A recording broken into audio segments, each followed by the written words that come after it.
2026 সাল পর্যন্ত আমরা 4টি দল, প্রগতিশীল গণতান্ত্রিক দল, সোশ্যাল ডেমোক্রেটিক পার্টি, বাংলাদেশের সাম্যবাদী দল ও সমাজতান্ত্রিক মজদুর পার্টির শীর্ষ 4 জন নেতৃত্ব আমি হারুনুর রশিদ খান,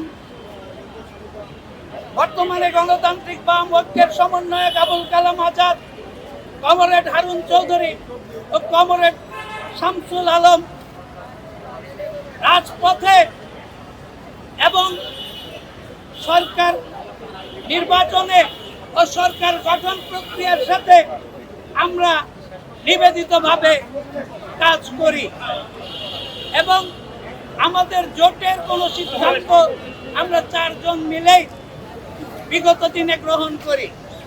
কিন্তু শামসুল আলম সমন্বয়ক হওয়ার পর থেকে সে আমাদের সাথে আর কোনো সমন্বয়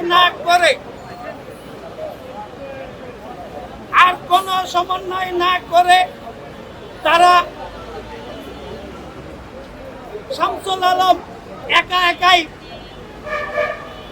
তার কার্যক্রম চালানো শুরু করে, একা সে বিভিন্ন দিকে যাওয়া শুরু করে, বিভিন্ন মন্ত্রীর দপ্তরে ঘোরাঘুরি শুরু করে এবং তার এই ধরনের স্বেচ্ছাচারী কর্মকাণ্ডের যখন আমরা প্রতিবাদ জানাই, সে গত 4 মাস সমন্বয়ের দায়িত্ব পালন করে।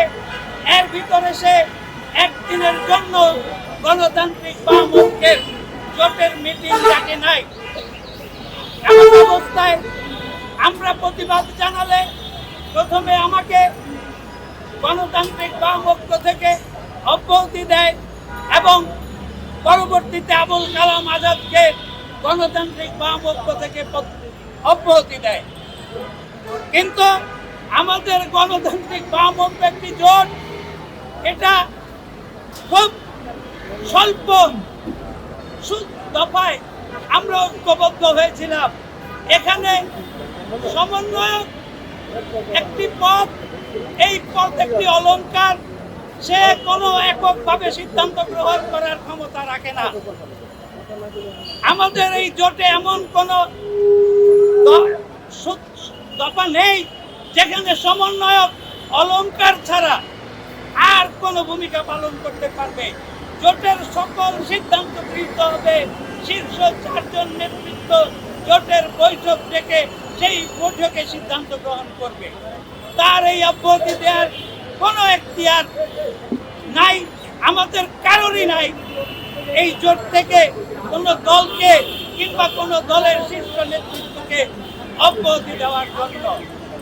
যখন এই সরকারকে আমরা সর্বান্তক সহযোগিতা করার জন্য চেষ্টা করে যাব, সরকারের পাশাপাশি আমরা মাঠে রাজপথে কাজ করব, জনগণকে এই সরকারের ভালো দিকগুলি তুলে ধরব, জনগণের আকাঙ্ক্ষা সরকারকে জানাবো, সরকারকে বলবো যে এই কাজগুলি জনগণ আপনাদের সাথে থেকে করতে চায়। তার ধারাবাহিকতায় আজকেও আপনারা আমাদেরকে সাহায্য সহযোগিতা করার জন্য আসছেন। আমরা আপনাদেরকে ধন্যবাদ জানাই। সংগ্রামী সহযোগিতা বন্ধুগণ, আপনারা দেখেছেন আমাদের আজকে সাংবাদিক সম্মেলনের মূল কারণ রাষ্ট্রের বা দেশের সামগ্রিক অবস্থা এবং